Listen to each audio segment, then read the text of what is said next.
No se ha sabido mucho de este espectral ente después de sus ataques durante el 2010 en varios países latinoamericanos. El caso más famoso del pulpo fue el de Alejandro Soler, un citadino de la ciudad de Bogotá, Colombia. Tenía aproximadamente 27 años, vivía en un barrio común de la ciudad, mantuvo una buena vida junto a su esposa e hijo.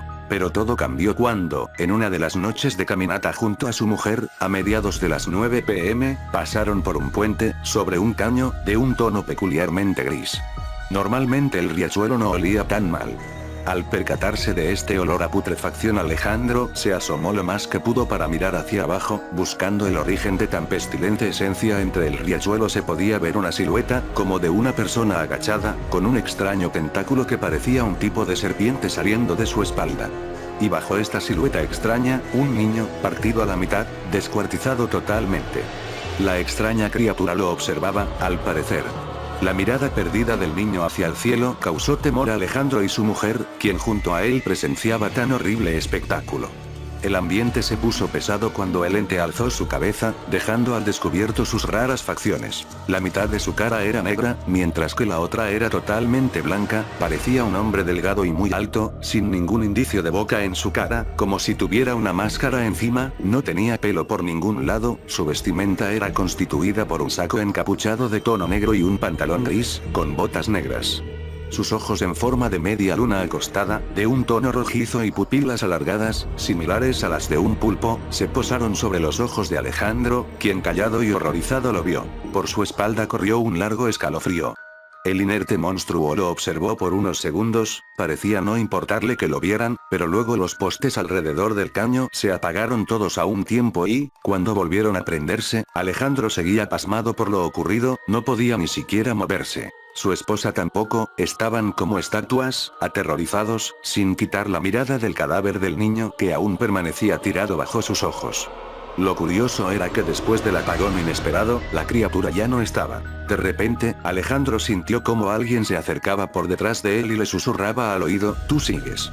Cuando Alejandro giró su cabeza, ya no había nadie, solo él y su mujer a lo largo del oscuro puente. Reaccionando un poco, ambos huyeron del lugar hacia su casa. Al llegar notaron el ambiente algo pesado, su hijo corrió a los brazos de sus padres, llorando. Dijo que moriríamos, dijo que vendría a matarnos a todos. Cuando Alejandro le preguntó quién, el pequeño, asustado, respondió: "El pulpo". Esto alarmó a los padres, y prefirieron no decir nada sobre lo que les había pasado en el puente del caño esa noche. Alejandro despertó varias veces durante la madrugada, puesto que las pesadillas le impedían un buen sueño. Noches más tarde, a mediados de las 2 a.m., despertó asustado, miró a su alrededor alarmado, inspeccionando el cuarto con sus ojos. Pudo notar algo distinto, sentía a alguien más en el cuarto. No estaba solo con su mujer, sentía como era observado por algo o alguien. Cuando se fijó en uno de los rincones del cuarto, lo vio una alta sombra, con dos grandes ojos que lo observaban. No se movía, permanecía parado en el rincón de la habitación. La luz de los postes de afuera de la casa reflejaban su cara, sin boca ni nariz, solo dos grandes ojos. La mitad de su cara era negra, y la otra blanca. Era el mismo ser del caño que había matado al niño.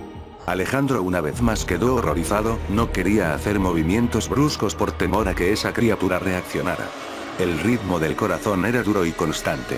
Al hacer un parpadeo mantenido por unos 5 segundos, ya no estaba. Esta serie de avistamientos comenzaron a ocurrir cada noche, y a medida que pasaban los días, dejaba de estar en el rincón para acercarse poco a poco al lado de la cama en donde él dormía. Luego de hablar con su esposa, le planteó mudarse de hogar al otro lado de la ciudad. Ella estuvo de acuerdo con la opción, pero siempre que mandaban los anuncios de venta, desaparecían al día siguiente o eran rasgados por 3 largos cortes como de garras. Y después de las 7 de la noche, las ventanas comenzaban a abrirse solas, la puerta principal era golpeada y rayada constantemente, las pesadillas continuaban y el pulpo cada vez se acercaba más a la cama. Pasaron así los días hasta que llegó la noche en que la criatura estuvo a pocos centímetros de Alejandro, y cuando él menos lo esperó, el ente reveló una de sus manos, estirando su brazo, mostrando las largas garras, negras como la noche, que tenía en sus alargadas manos. Colocó una de sus uñas sobre el pecho del hombre, bajándolo lentamente hasta su abdomen. Luego, le pasó su garra por el cuello. Obviamente quería mostrarle en dónde estarían cuando ese último y más terrible final ocurriese. Desesperado por la situación, Alejandro decidió empacar todo, al igual que su esposa e hijo. Tomaron sus maletas y huyeron de la casa.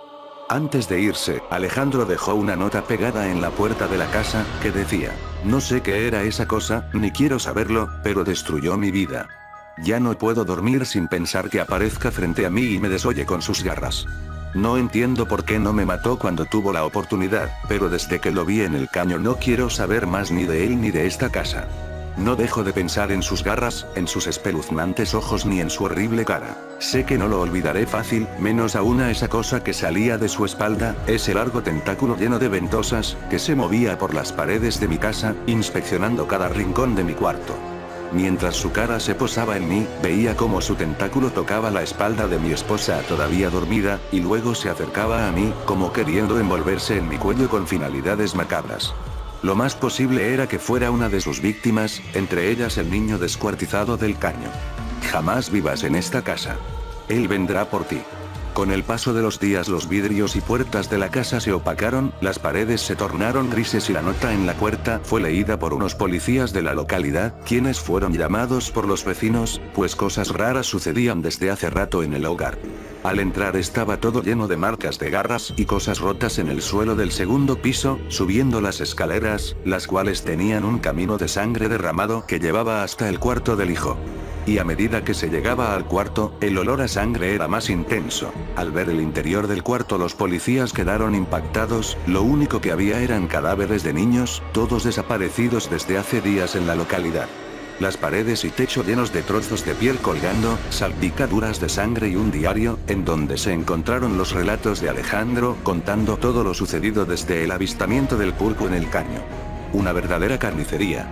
Después de esto no se volvió a saber ni de Alejandro y su familia, ni de los policías que entraron, pues al entrar la puerta se cerró con seguro.